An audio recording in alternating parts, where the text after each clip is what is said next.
everyone, it's Michelle from Scrap Secrets and welcome to card number 3 in the Countdown to Christmas series. Today we are going to be using a host of MFT products to create this card. So first thing we're going to use is the Peace, Love, and Joy stencil, and then the Christmas sELFies stamp set. We're going to use that top right sELFie of Santa and a reindeer. We're also going to be using this picture frame that I believe is from Simon Says Stamp. This is super old. It's probably one of the first things that I got, and it says birthday on it. Then I took a piece of 3 3/4 by 5, so it's a 1/2 inch smaller than an A2 size card.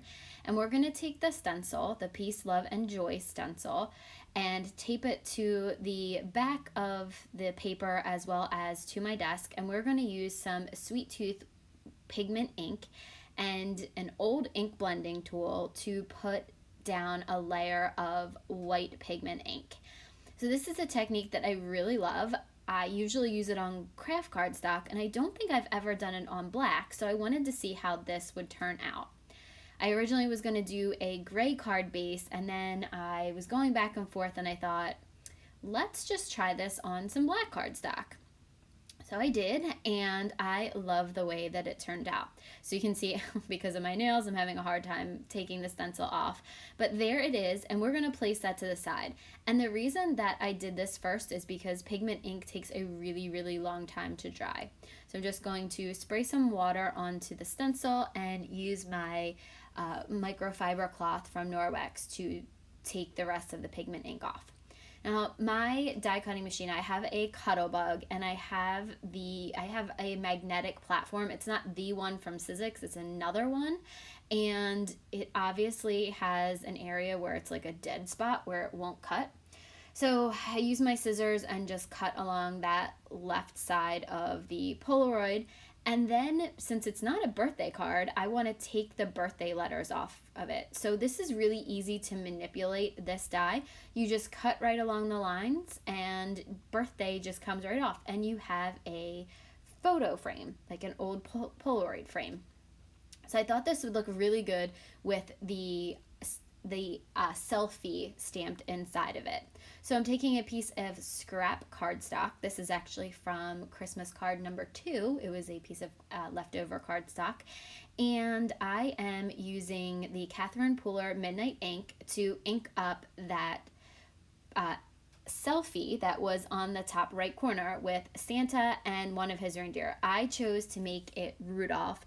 I did not color this on screen just because some of my other videos had a lot of coloring in it, and I just decided I didn't want to.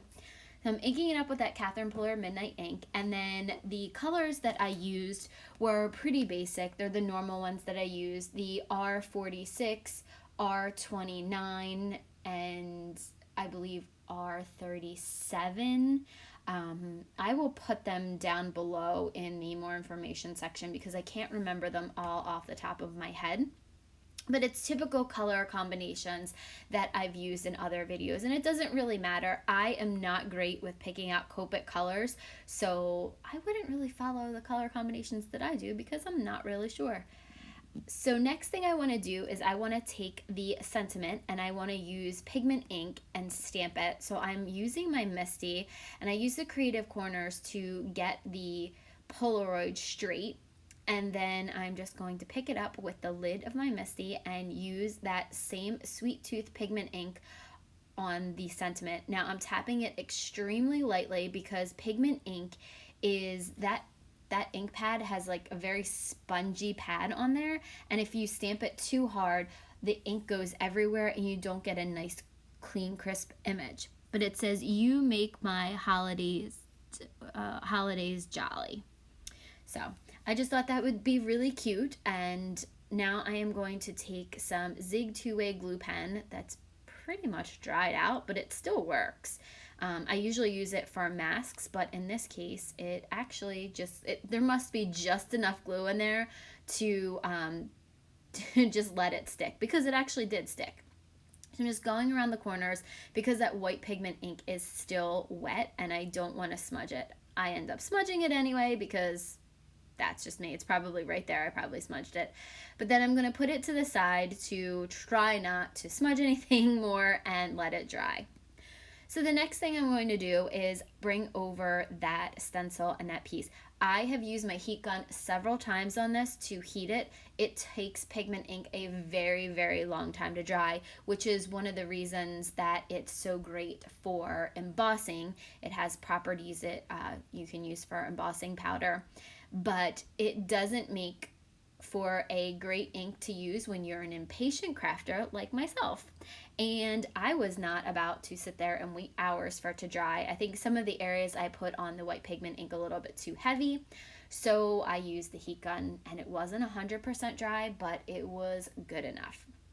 So now I'm going to take a makeup brush and Pine Needles Distress Oxide and just go over the stencil. So I didn't line it up exactly. I shifted it to the side a little bit, and it took me a little while to get everything lined up properly, but it is going to create a drop shadow behind the green, which is really cool because it gives it a really, really neat effect, and you'll see that in a minute when I lift it up. And just going over everything, just making sure I got everything. I think there's some tape behind that Y and the joy in the second layer, but look at how cool that looks. It looks like it has some dimension behind it. So I am using a very light gray card base. It's 110-pound cardstock from Recollections. I'm just using my ATG gun to put glue on the back of it. And then I am going to use Recollections Pop Dots to put some dimensionals behind the Polaroid that we created. And you can see I got some green on my hand because obviously if the pigment ink is wet and then you put ink on top of it, it's also going to be wet. But it didn't smudge, which I was super happy about. So now you see I'm putting dimensionals on all four corners. I'm using the actual dots, and then I will cut off pieces of the top parts to fill in the gaps, just because I don't want my image to sag in the middle. If I put this through the mail and I don't have enough pop dots on it, it will sag.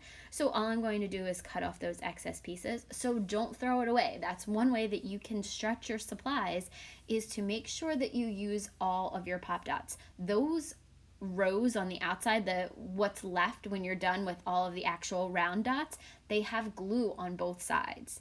The whole entire thing is sticky, which is fantastic. So you can use these for larger images, and that's what I like to do. I like to, one, stretch my supplies because I'm cheap, and these are fairly inexpensive. They were from AC Moore, which doesn't exist anymore, sadly. I liked the dollar bins and stuff that they had, but I do have a lot of them stashed away because I did buy a lot of them over the years. And that's going to be it. I'm going to take the backing off, if I can get all of it off with my nails. Those are my nails, my actual nails. I usually get them done, but I haven't gotten them done since COVID. So I've just been letting them grow and painting them myself. And sometimes when I'm crafting, they just get in the way. Doing my best to peel off all the backing, and then I'm going to tilt it at a slight angle. And that's going to be it for the card. I did not do the inside of this card yet. I will do that later. I just didn't want to smudge anything. Oh, I'm sorry. There's actually a lot more that I do. I forgot.